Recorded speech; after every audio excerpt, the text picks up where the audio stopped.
देवी, ऐसा प्रतीत हो रहा है कि इन तीनों को आपकी आवश्यकता नहीं है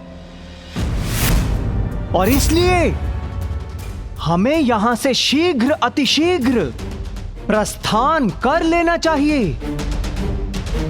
अरे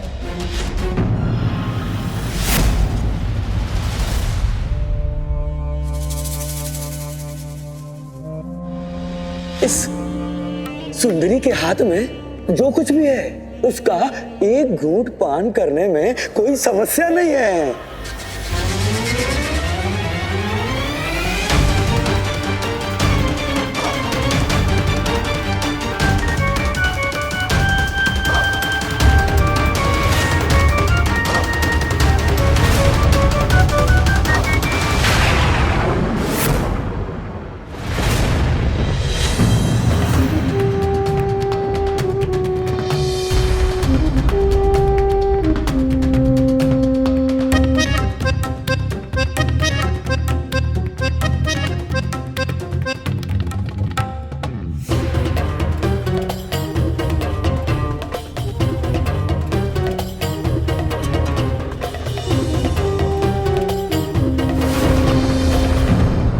यदि आपको यहां से लौटा देते तो हमारे जीवन की सबसे बड़ी भूल होती। आपने उचित कहा था कि वास्तविक अमृत तो ये है, ये मदिरा, ये सौंदर्य, ये नृत्य, ये आनंद, ये मदिरा। तो आज से भक्ति नहीं, भोग होगा, मदिरा का भोग। आज से यहां पर चरणामृत पान नहीं होगा परंतु मदिरा पान होगा।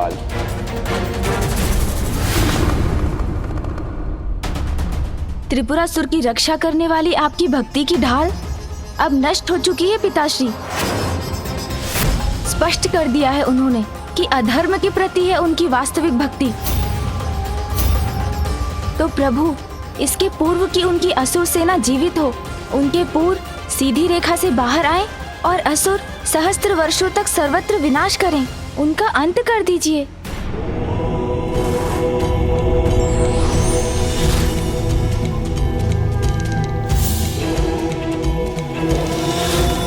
प्रणाम त्रिदेव। प्रणाम फूफा जी। प्रणाम मामा जी। महादेव, गणेश ने बड़ी ही चतुराई से समय रहते उनका सत्योजागर किया है,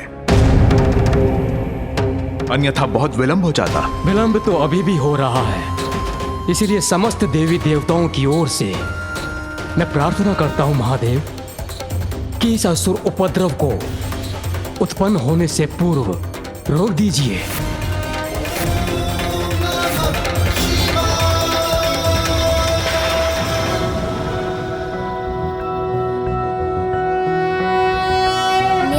निर्विकल्पम बम बम बम भोले, महाकाल कालम कृपालम बम भोले। जग के हित में गरल पान करने वाले, शत शत बार नमन शंकर भोले भाले। किंतु पापी दंभी हिंसक अन्यायी, कैसे हो सकता है शिव का अनुयायी। ऐसे शठ से जग को मुक्ति दिलवाए, इस पापी के काल स्वरूप में आ जाए। निर्गुण निर्विकल्पम बम बम बम भोले, महाकाल कालम कृपालम बम भोले।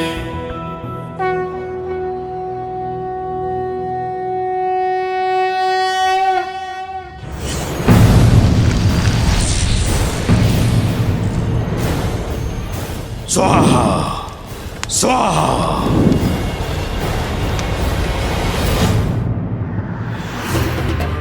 मदिरा लाओ सुंदरी, मदिरा और मदिरा पिलाओ, पिलाओ। आनंद, सुंदरी, अति आनंद, नृत्य करो। क्या नृत्य है, वाह, आनंद, क्या नृत्य है, अति आनंद। मदिरा पी के नृत्य देखने का आनंद ही अद्भुत होता है। वाह, डालो मदिरा, वाह सुंदरी वाह, और मदिरा पिलाओ और नृत्य करो। मेरा कार्य यहाँ पूर्ण हुआ, महादेव पुत्र श्री गणेश ने अपनी बुद्धि का अचूक वार किया है इन तीनों दुष्टों पर।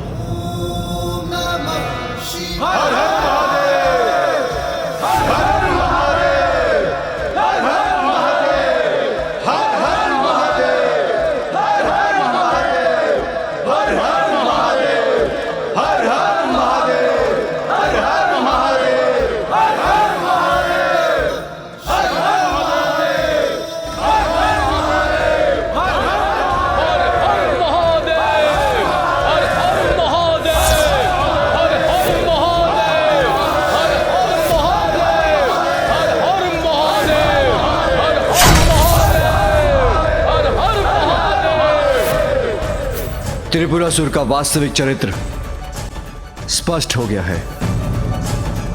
उनका कुटिल अभिप्राय भी अब किसी से छिपा नहीं। गणेश के प्रयासों से त्रिपुरासुर का सत्य उजागर हो गया है, इसलिए उनका अंत करने को तत्पर हूं मैं, तत्पर हूं मैं, तत्पर हूं मैं।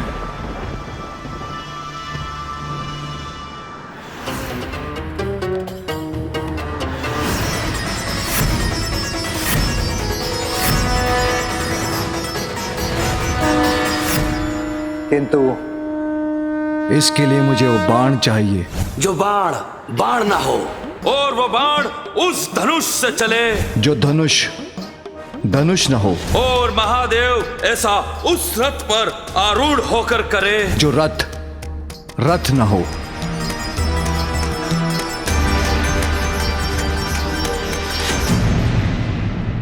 ये सभी कौन प्रस्तुत करेगा?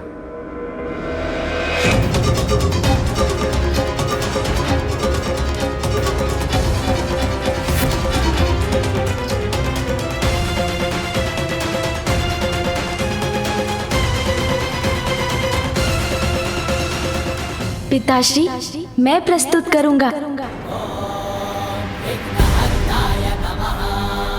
पुत्र, ऐसा रथ, धनुष और बाण कहाँ ढूंढोगे तुम?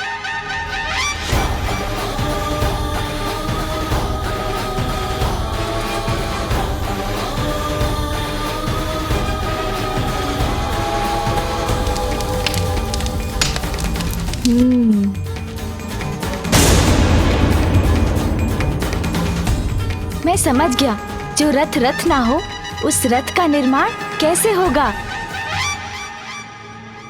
माँ, जिस प्रकार सूर्यदेव के रथ में लगे अश्व केवल अश्व नहीं अपितु ऊर्जा के 7 रंग के प्रतीक हैं, तथा गायत्री, बृहति, उष्णिक, जगति, त्रिष्टुप, अनुष्टुप और पंक्ति ये 7 छंद अश्व हैं।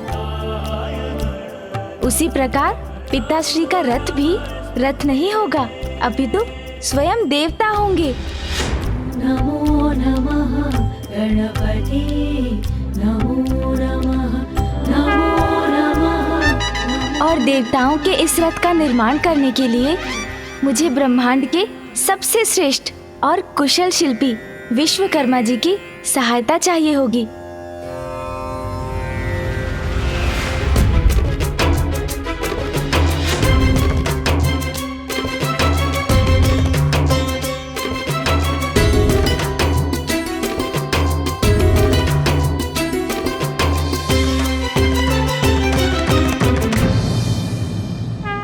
मैं प्रस्तुत हूँ गणेश जी, ये तो मेरा परम सौभाग्य होगा।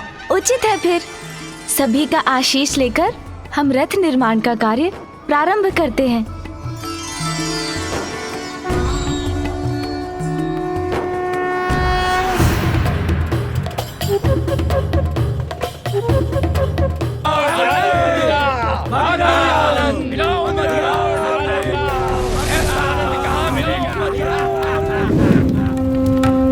त्रिपुर में यह कोलाहल कैसा?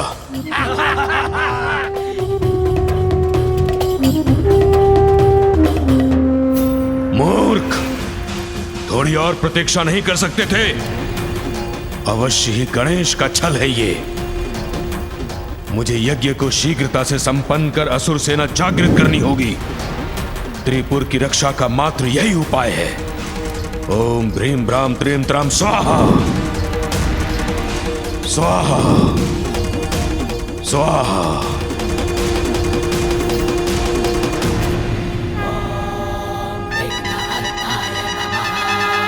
हे पार्वती नंदन गणेश, मैं विश्वकर्मा देव शिल्पी होकर भी यह कल्पना नहीं कर सकता कि धनुष, बाण और रथ का निर्माण हम कैसे करेंगे, जिसकी हमें आवश्यकता है, जो हो भी और ना भी हो। यह कैसे संभव है?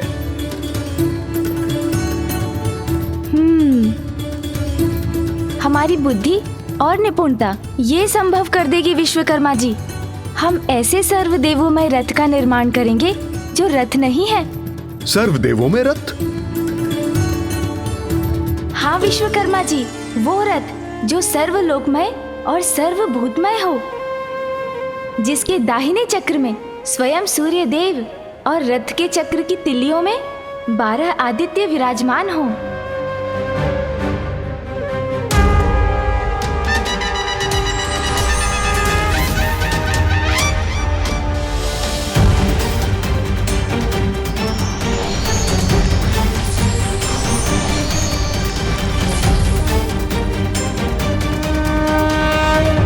रथ के बाएं चक्र में चंद्रमा हो और उसकी 16 तिल्लियों में चंद्रदेव की 16 कलाएं बसेंगी और सभी नक्षत्र भी रथ के चक्र के साथ साथ चलेंगे।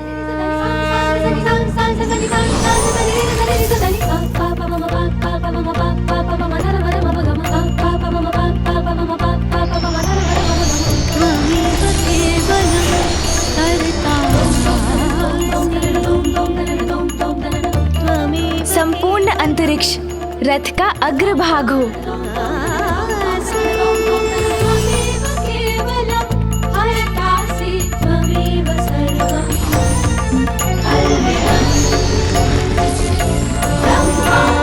मेरे पिताश्री महादेव के भार को मंदराचल के अतिरिक्त कोई नहीं संभाल सकते,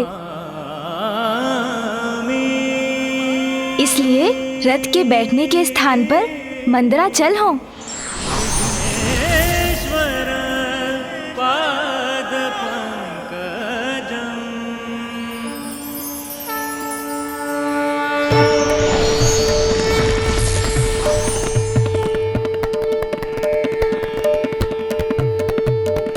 माँ गंगा आदि सभी श्रेष्ठ नदियाँ अपने नारी रूप में रथ पर स्थित होकर चंवर डुलाएंगी।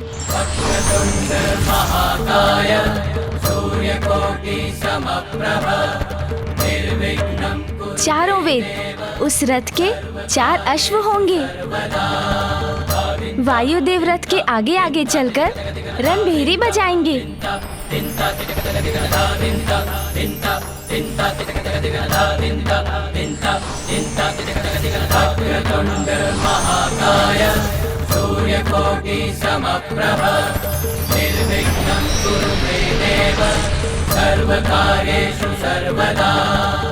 ब्रह्मदेव रथ के सारथी होंगे।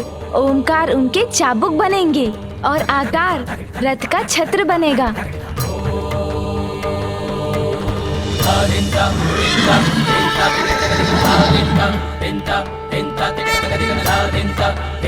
संवत्सर रथ का वेग और मुहूर्त उसकी रस्सी होंगे।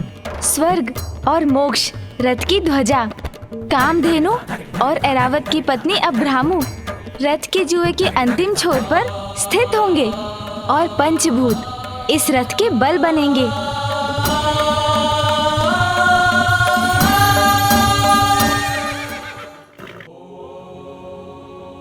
तो देवशिल्पी विश्वकर्मा जी, उस रथ का निर्माण हो गया ना, जो रथ नहीं है। आपकी बुद्धि और आपकी कल्पना अतुलनीय है, अद्भुत है प्रभु। धन्यवाद विश्वकर्मा जी। आइए अब हम धनुष का निर्माण करते हैं।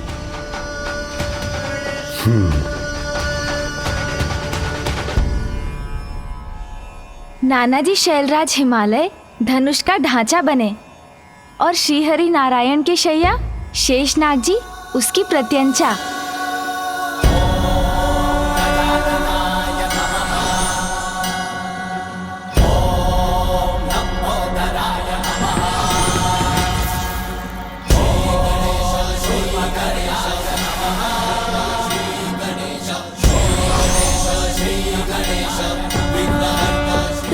धनुष भी प्रस्तुत हो गया ना विश्वकर्मा जी, जो धनुष नहीं है।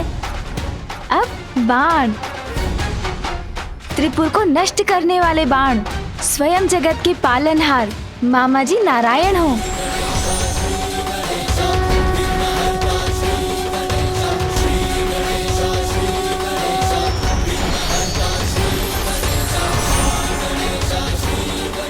और सभी अपवित्रताओं को मिटाने वाले अग्निदेव बाण की नोक बने।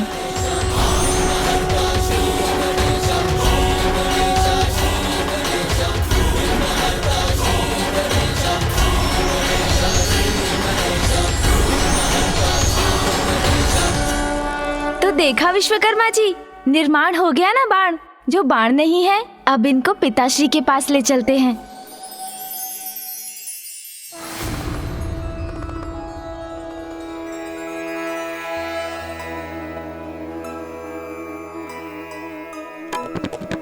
युक्ति त्रिपुर के संहार को लगाए,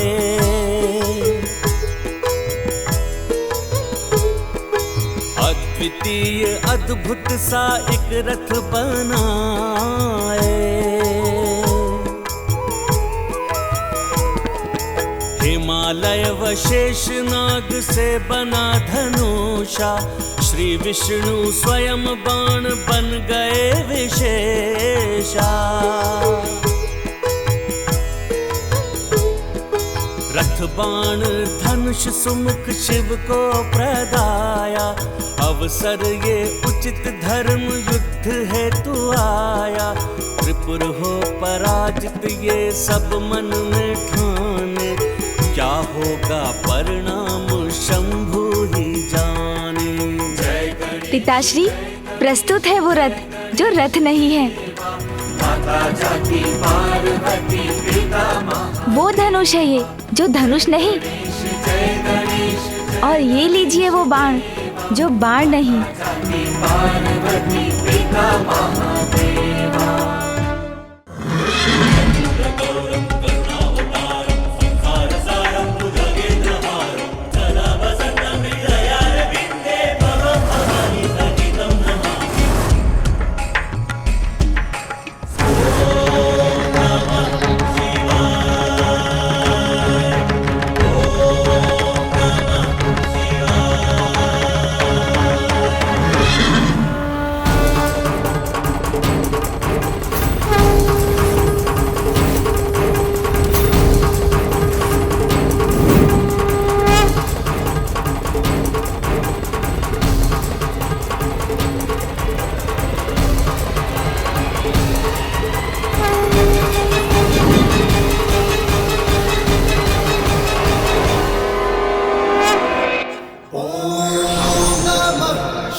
ओम त्रीम त्राम भ्रीम भ्राम स्वाहा।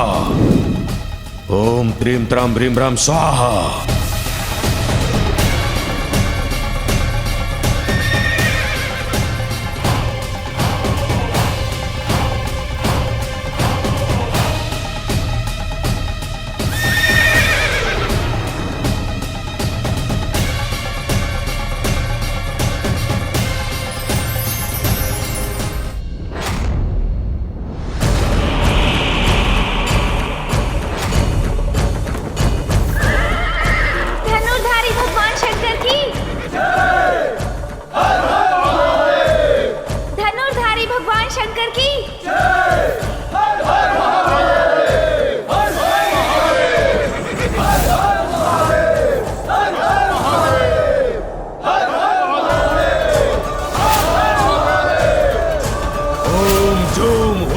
स्वाहा।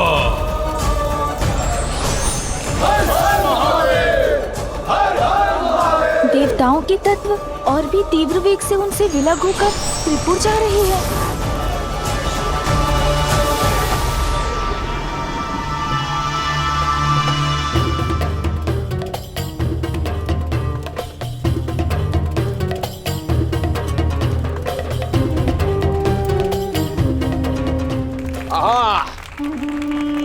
यही है वास्तविक आनंद, ये नृत्य, ये संगीत, ये मदिरा। दिव्य पुरुष ने उचित कहा था, जीवन सार्थक तो अब हुआ है। ये सत्य है, ये मंदिर से बड़ी है ये मदिरा, ये आनंद। अब त्रिपुर में ये आनंद उत्सव नहीं रुकना चाहिए। लाओ और मदिरा लाओ।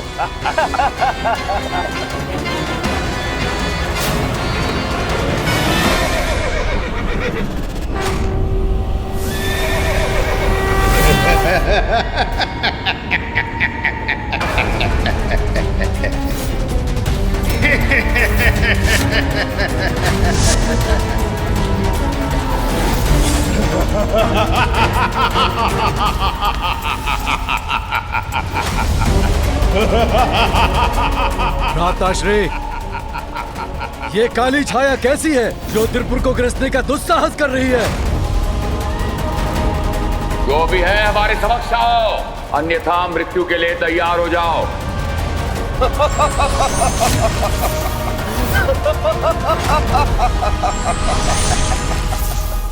राहु, राहु तुम व्यर्थ आए हो यहाँ, क्योंकि तुम्हारा ग्रहण सूर्य या चंद्र पर चल सकता है, हमारे त्रिपुरासुर में नहीं। ग्रहण तो लगने वाला है तुम्हारे राज्य पर, महादेव के क्रोध का ग्रहण, क्योंकि अब वो अपने रथ पर आरूढ़ होकर तुम्हारा विनाश करने के लिए निकल चुके हैं। और ये मत भूलो, त्रिपुर भी अब एक सीधी रेखा में आने वाला है। तुम्हें वो वरदान तो स्मरण है ना, जब सहस्त्र वर्षों में हमारे त्रिपुर के तीनों पुर एक सीधी रेखा में स्थिर हो, और जब शिवजी अपने एक ही बाण से हमारे तीनों पुरों पर प्रहार करें। प्रभु, मात्र इसी अवस्था में त्रिपुर और हमारा विनाश संभव है। बस यही स्मरण कराने और सचेत करने आया हूं तुम्हें मैं कि तुम्हारा विनाश तुम्हारी ओर बढ़ रहा है।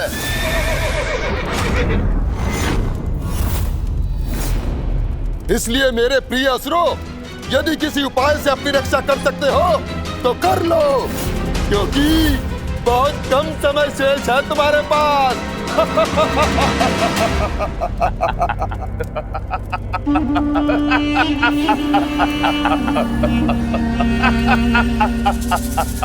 उचित कहा तुमने राहु, समय शेष नहीं है, परंतु असुरों के विनाश के लिए नहीं, हमारी शक्ति और सत्ता की पुनर्स्थापना के लिए। गुरु शुक्राचार्य और त्रिपुर राज्य के स्वप्न को पूरा करने के लिए है। राहु, जो तुम समाचार लाए हो उससे कहीं अधिक भयावह दृश्य नहीं है ये। प्रभु महादेव हमारे विरुद्ध खड़े हैं, किंतु हम तो वर्षों से इस गुप्त असुर सेना का निर्माण कर रहे हैं।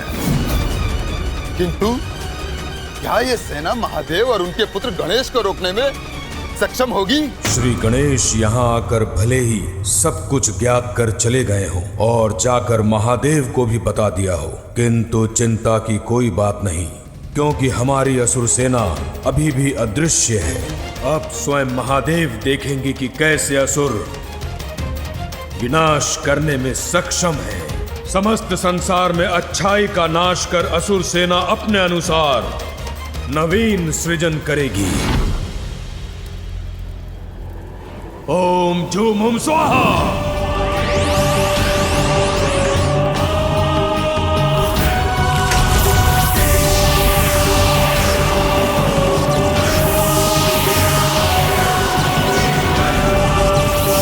स्वाहा स्वाहा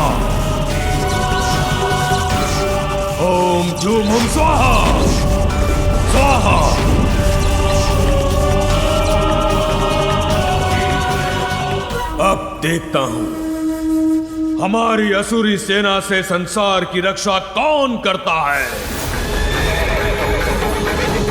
ओम जूम हुम स्वाहा।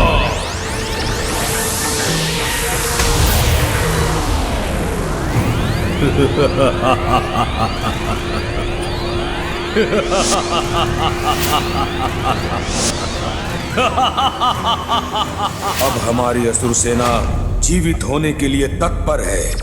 सफल हो गया मैं, पूर्ण हुआ यज्ञ। अब मुझे इस यज्ञ की अग्नि को और प्रज्वलित करने की कोई आवश्यकता नहीं, और ना ही तत्वों की ऊर्जा चाहिए मुझे। तुम्हारे एक आदेश पर यह सेना विनाश करने को तत्पर हो जाएगी। मैंने अपना कार्य कर दिया। अब तुम त्रिपुरासुर अपना कर्तव्य निभाओ। हर हर महादेव।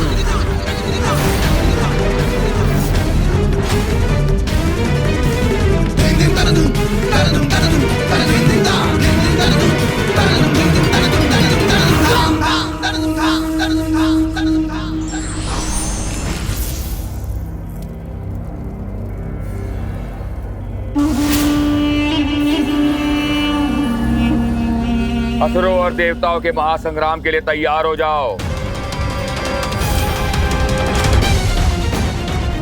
एक ऐसा महासंग्राम जहां विजय अवश्य असुरों की ही होगी।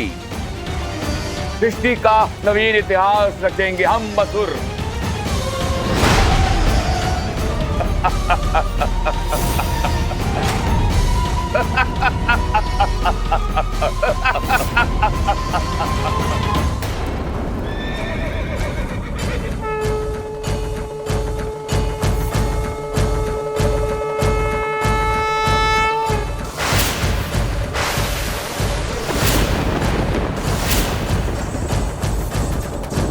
महादेव हमारा विनाश करने बढ़ रहे हैं, किंतु हम भी उनके बाण का उचित उत्तर देंगे। हमारे महाअसुर बाण से, हमारे महाअसुर बाण से। त्रिपुर असुर योद्धा उठो और भयानक सर्वनाशक बाण की आकृति लेकर नष्ट भ्रष्ट कर दो उस बाण को जो बाण ही नहीं है, उस धनुष को जो धनुष नहीं है, उस रथ को जो रथ ही नहीं है।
अब जाओ मेरे महाअसुर बाण और नष्ट भ्रष्ट कर दो महादेव के रथ को। जाओ।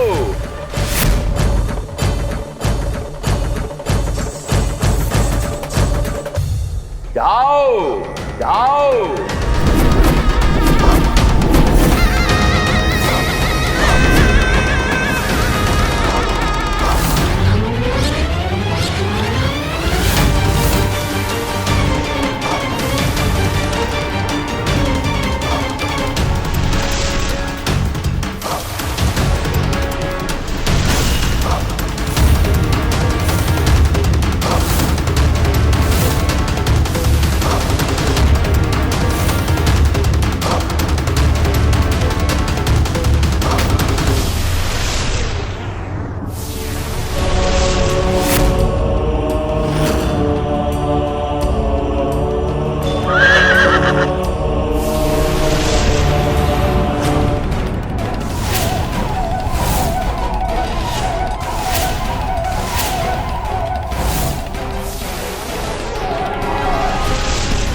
तो प्रभु महादेव के रथ पर असुरी शक्ति का महाबाण चलाकर इन ढोंगी असुरों ने अपनी धृष्टता का परिचय तो दे ही दिया।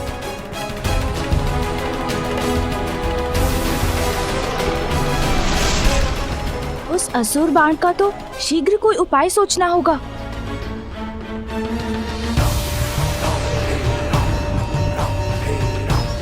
प्रभु महादेव, यह असुर बाण हमारी ओर तीव्र गति से आ रहा है और आप विष्णु बाण मात्र एक बार ही प्रयोग कर सकते हैं और साधे हुए बाण को हटाकर दूसरा बाण लगाना अधार्मिक होगा। अपनी रक्षा के लिए त्रिपुरासुर ने ऐसा उपाय किया है जिससे हम सब फंस गए हैं।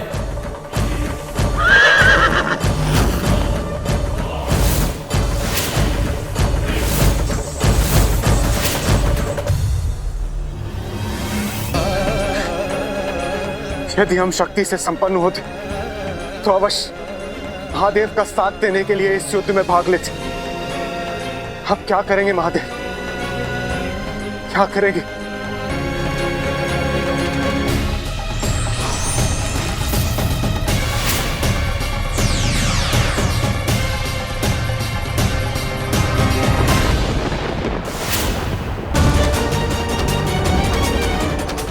विश्वास है मुझे, पिताश्री विष्णु अग्निबाण का प्रयोग कर अपनी रक्षा नहीं करेंगे।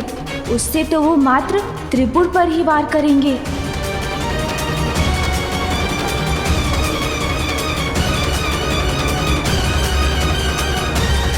मुझे अभी कुछ करना होगा।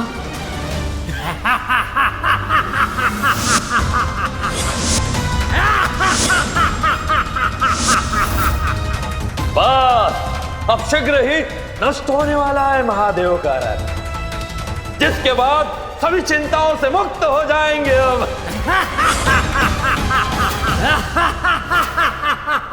माँ, मुझे पिताश्री की सहायता करने जाने की अनुमति दीजिए।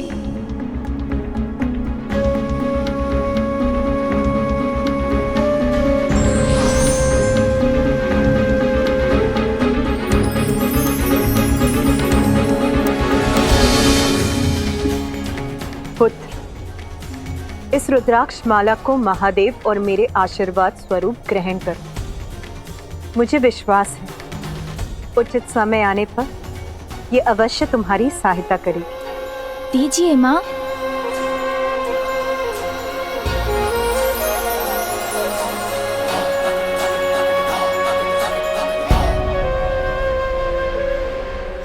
प्रणाम माँ।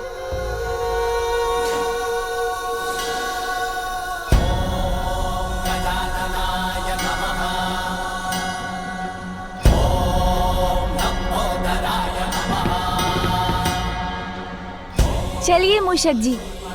चलिए प्रभु।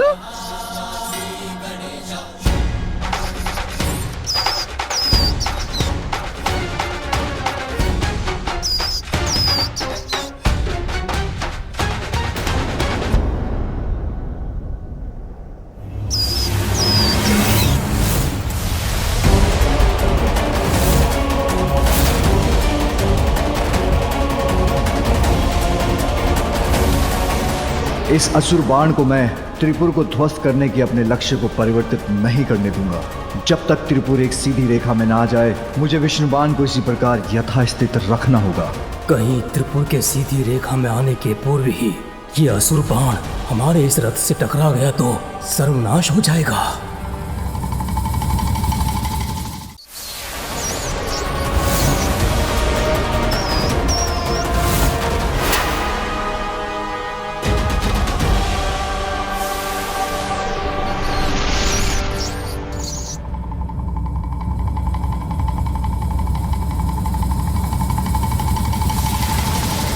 असुर गुरु शुक्राचार्य हमारी सफलता देखकर अत्यंत प्रसन्न होंगे।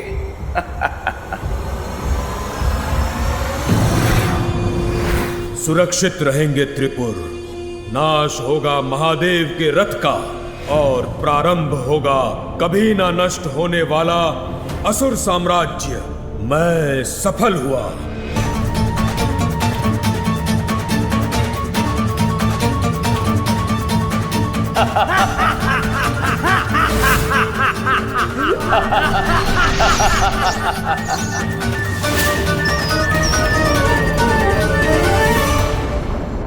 मूषक जी, यही उचित समय है।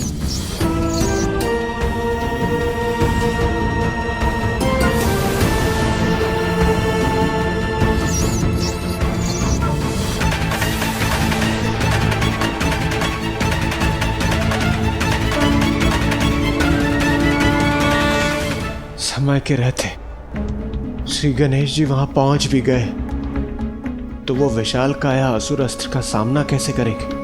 सत्य वचन। अपने पिता की सुरक्षा हेतु कहीं गजानन स्वयं को अति विशेष संकट में तो नहीं डाल रहे? ऐसा संकट जिससे निकलना स्वयं के लिए असंभव हो? नारायण नारायण।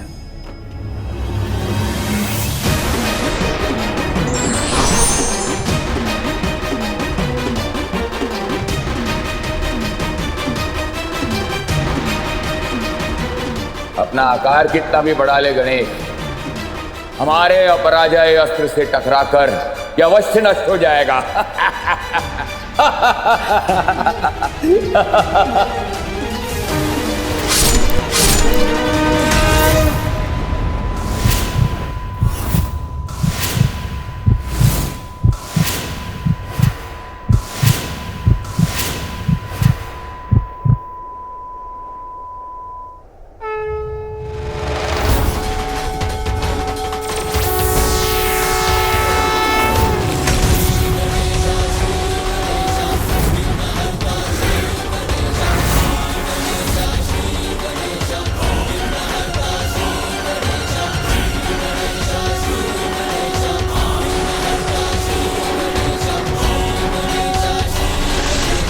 गणेश ने तो ये बाण ऐसे झेल लिया जैसे कुछ हुआ ही ना। अब क्या करूं मैं?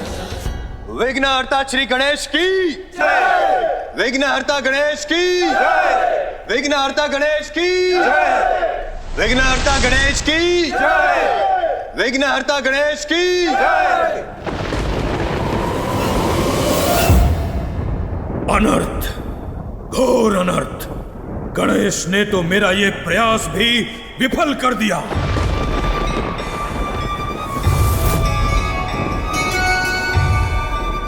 त्रिपुर सीधी रेखा में आ रहे हैं, अर्थात अब पिताश्री द्वारा उनके नष्ट होने का समय आ गया है।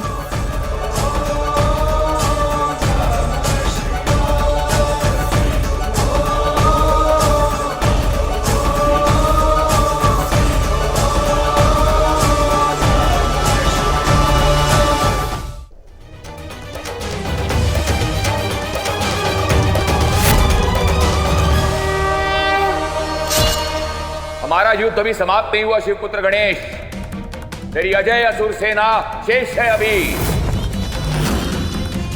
एक ओर का वार तो तुमने रोक लिया, परंतु जब सारी दिशाओं से घेर कर तुम पर आक्रमण होगा तो तुम इस आक्रमण को रोक नहीं पाओगे। महादेव का रथ नष्ट होकर ही रहेगा।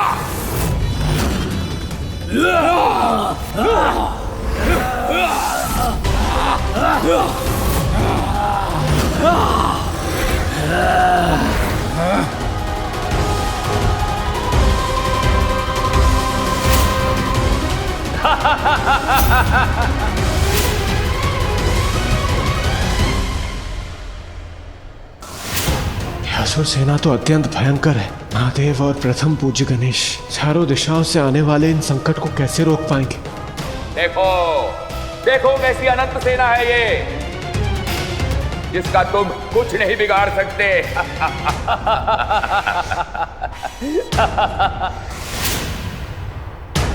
विनाश यदि आज होगा तो देवताओं का और अन्य जीवों का, क्योंकि इससे पूर्व ये सभी त्रिपुर एक सीधी रेखा में आए, हमारी ये सेना महादेव के रथ को ध्वस्त कर देंगी।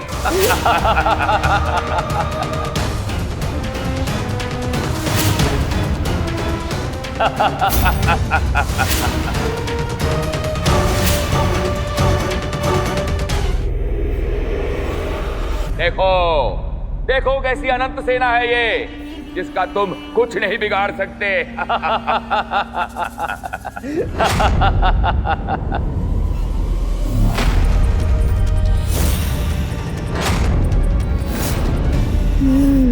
इस असुर सेना को तो मैं ही नष्ट करूंगा।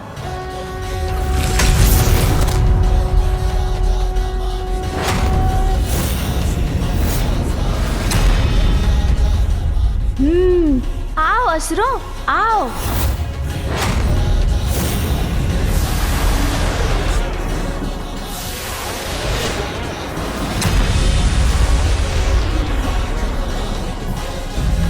प्रतीत होता है श्री गणेश इन असुरों को अपने पांव तले कुचलने और हाथों से मसलने की तैयारी में।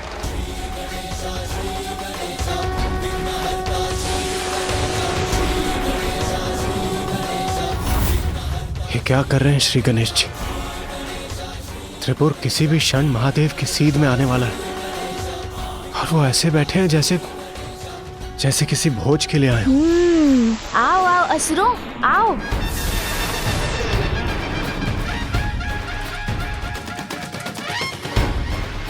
सून जी,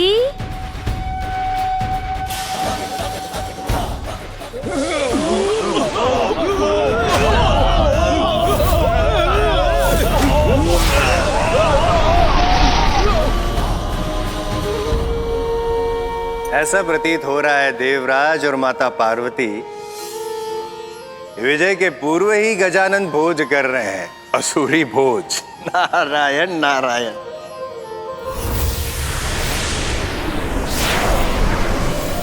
ये मेरी असंख्य असुरों की अजय सेना को इतनी सहजता से कैसे नष्ट कर सकता है?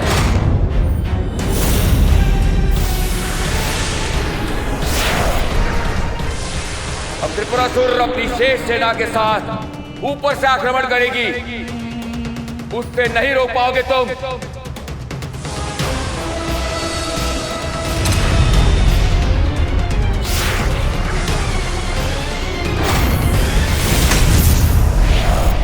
गजानन ने अपना पंच गणेश रूप किया है धारण। नारायण नारायण।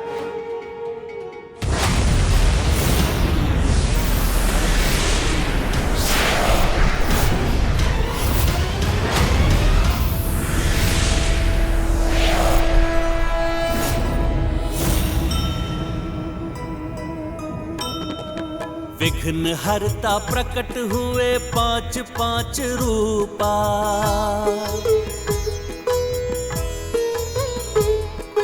प्रतिरूप शुभ कारक प्रतिरूप अनूपा।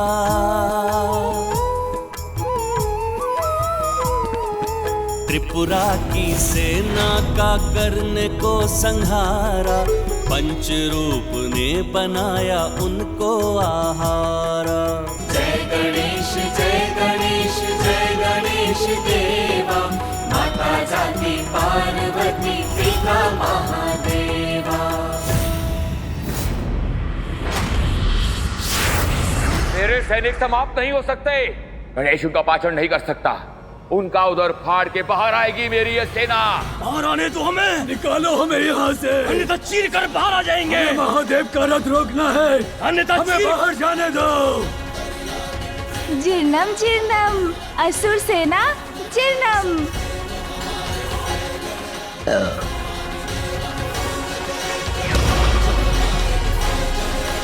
असुर सेना हो गई हजम।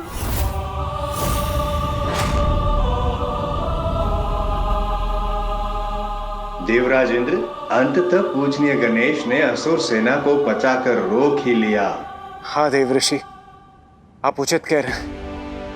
अब महादेव के हाथों त्रिपुर का विनाश होने से कोई नहीं रोक सकता।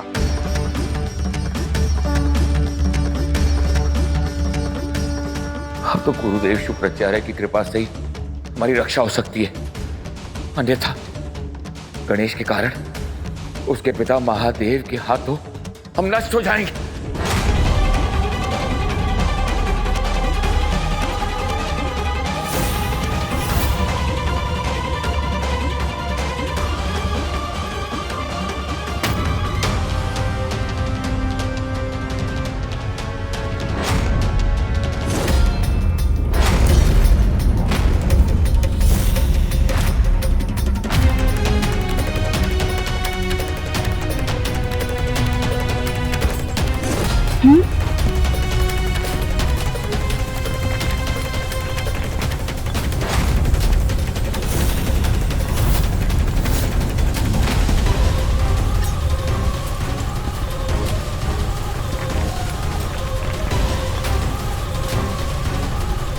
हमारी शक्ति क्यों क्षीण हो रही है? हम रथ को अपनी शक्ति क्यों नहीं दे पा रहे हैं?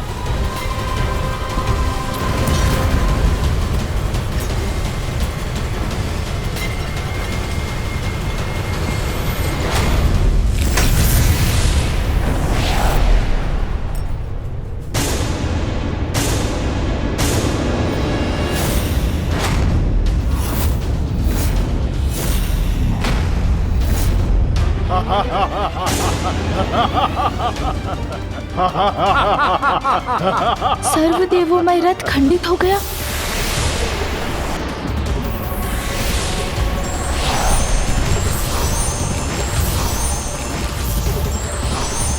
ये क्या? सर्वदेवोमय रथ से उसकी शक्ति भी बाहर निकल कर जा रही है। ऐसा प्रतीत होता है कि हमारी रक्षा हो गई। कुछ ही क्षणों में, सहस्त्र वर्षों के लिए हम सुरक्षित हो जाएंगे।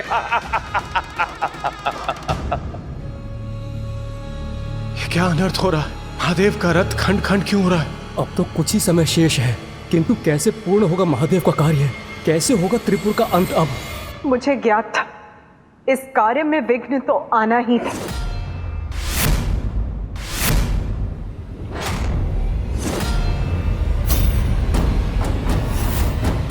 क्या कारण है इस विघ्न का? दिव्य सर्वदेवोमय रथ इस प्रकार खंडित क्यों हो गया?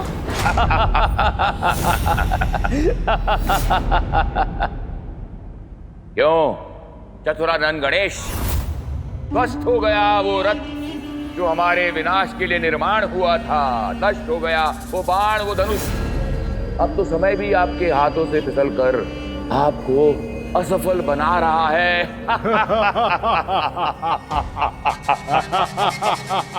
क्योंकि कुछ ही पलों में हमारे तीनों पुर सीधी रेखा में आकर पुनः अपनी पूर्व की स्थिति की ओर गतिमान होंगे और मिट जाएगी हम पर छाई मृत्यु की काली परछाई। फिर सर्वत्र होगा अधर्म का विस्तार। माता, ये आप क्या कह रही हैं? ऐसा होना ही था अर्थात?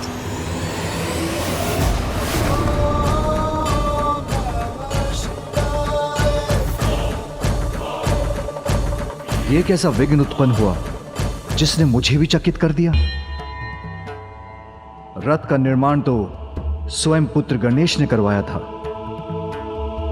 हाँ प्रभु महादेव, वरदान के सभी नियमों को भली भांति पूर्ण किया था गणेश ने। फिर ये कैसा विघ्न है प्रभु, जिसका रहस्य हम त्रिदेव की समझ से परे है?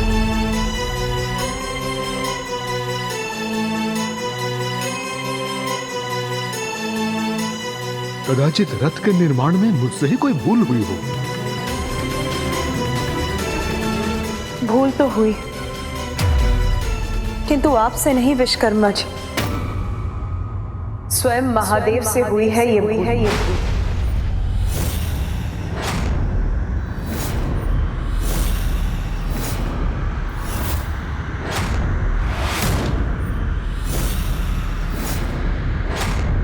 मुझसे भूल हुई है देवी। कैसी भूल? हाँ स्वामी, जिसे प्रथम पूज्य के स्थान पर स्वयं आपने और समस्त देवताओं ने स्थापित किया था, उसी परम पूज्य गणेश की पूजा करना भूल गए आप। ये विघ्न उसी भूल का परिणाम है। महेश्वरी, आपको ज्ञात भी है आप क्या कह रही हैं? हाँ स्वामी, भली भांति ज्ञात है मुझे। प्रथम पूज्य विघ्नहर्ता गणेश की पूजा ही इस विघ्न को टालने का एकमात्र उपाय है, जिसके लिए अभी कुछ ही समय शेष है। पिता हूं मैं उसका, पिता होकर पुत्र की पूजा करूं, ये कैसे संभव है?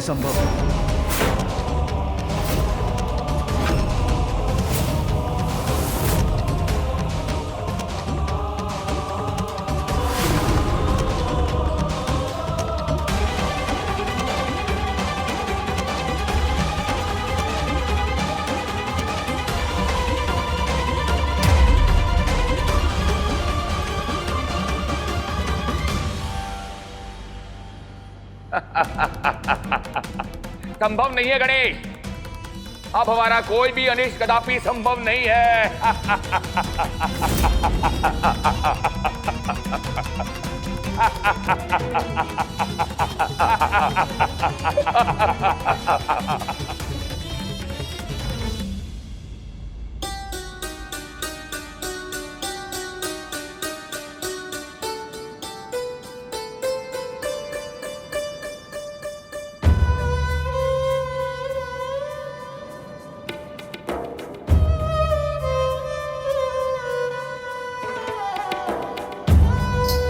स्वामी, विलंब मत कीजिए, अभी भी समय, अभी भी गणेश देवी, तनिक विचार कीजिए अपने सुझाव पर।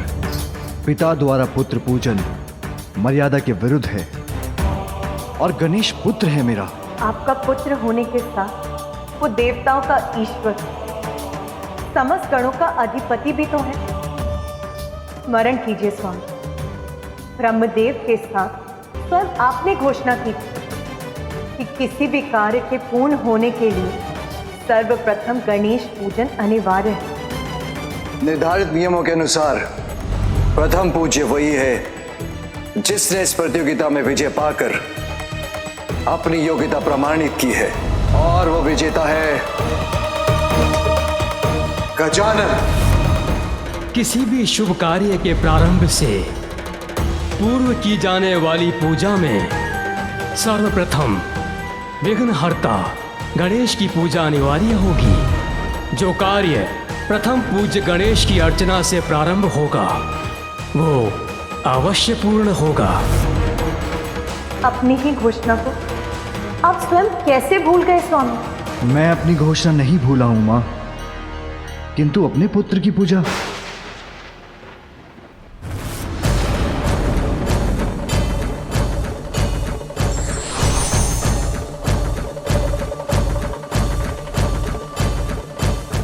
प्रणाम प्रभु। प्रणाम प्रभु।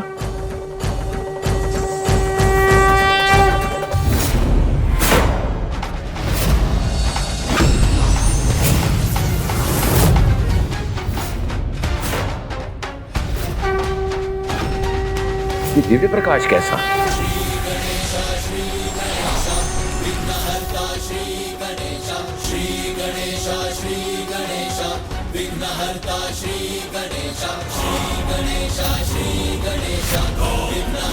श्री गणेश, श्री गणेश, श्री गणेश। भ्राताओं, ये कैसा दिव्य पंचमुखी रूप धारण कर लिया महादेव पुत्र ने। विघ्नहर्ता श्री गणेश, श्री गणेश, श्री गणेश, विघ्नहर्ता श्री गणेश। नमामि देवा जय गणराजा, नमामि देवा दया करो हे मंगल देवा। प्रभु, आपके कहे बिना ही मुझे महादेव की दुविधा याद है देवी। देवाधिदेव हैं आप, सृष्टि के प्रजापति हैं। यदि आप अपना संशय दूर नहीं करेंगे, अपने ही द्वारा स्थापित नियमों का पालन नहीं करेंगे, तो सर्व जगत के लिए वो नियम कैसे मान्य होंगे? संसार से ये संशय दूर हो। प्रथम पूज्य विघ्नहर्ता की प्रथम पूजा का नियम आपके उदाहरण से स्थापित हो, जिसके बाद शुद्ध मन और भक्ति से किए जाने वाले किसी धर्म कार्य में कभी कोई विघ्न न आए और ऐसा कार्य कभी भी मध्य में न रुके। इसीलिए ये लीला रची है मैंने।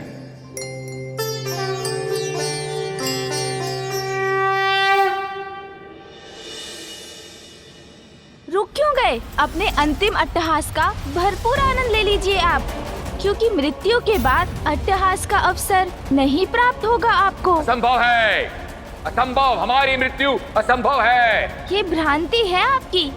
स्मरण रहे, विघ्नों के पश्चात भी धर्म कार्य कभी रुक नहीं सकता।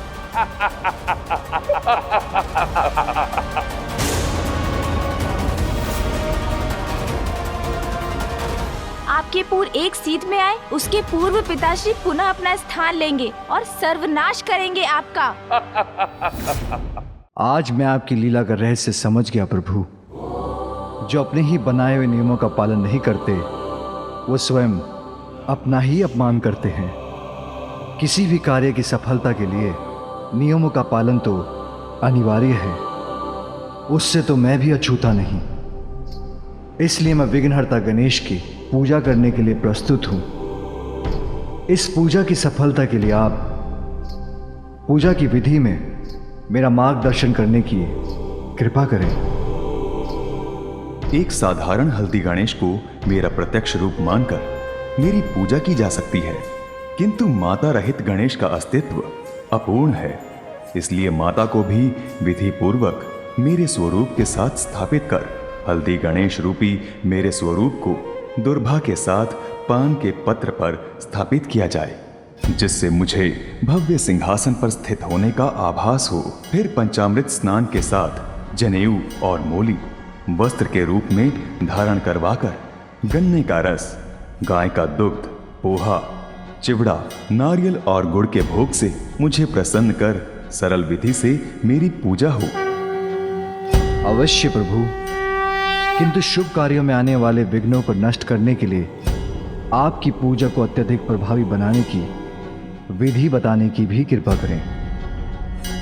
मेरे सहस्त्र नामों का जाप मेरे महापूजन के समान है। अब मैं आपको अपने उन्हीं सहस्त्र नामों से परिचित करवाता हूं।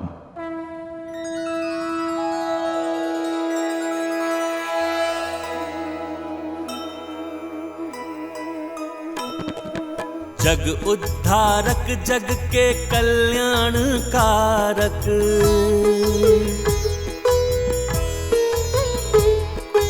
एक सहस्त्र नाम के विनायक हैं धारक। नाम स्वयं के सहस्त्र गजानन सुनाए। जय जय श्री गजानन, जय जय गणराय। जय गणेश जय गणेश जय गणेश देवा, माता जाति पार्वती पिता महादेवा। जय गणेश जय गणेश जय गणेश देवा, माता जाति पार्वती पिता महादेवा।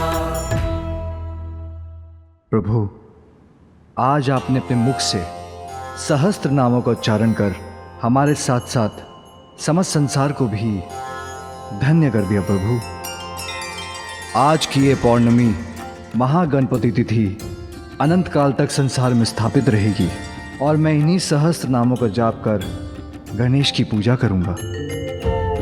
मैं ये आशीर्वाद देता हूं कि इस प्रकार विधि पूर्वक मेरे सहस्त्र नामों का जाप कर जो कार्य प्रारंभ होगा वो अवश्य संपन्न होगा। फिर वो कार्य त्रिपुर का अंत ही क्यों ना हो।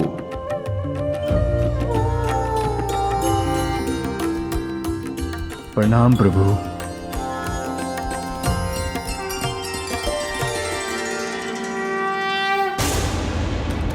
अंत असंभव है हमारा, क्योंकि विघ्न आपका अभी भी शेष है, किंतु उसको दूर करने का उपाय सोचने का समय अभी शेष नहीं है।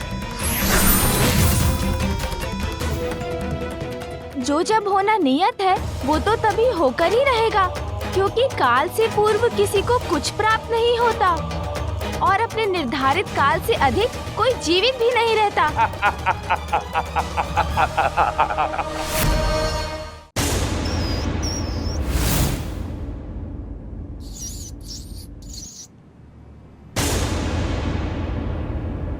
मैं स्वयं जाकर देखता हूँ कि इस कार्य में आए इस विघ्न का कारण क्या है और इतने अल्प काल में इन असुरों के विनाश का क्या उपाय संभव है।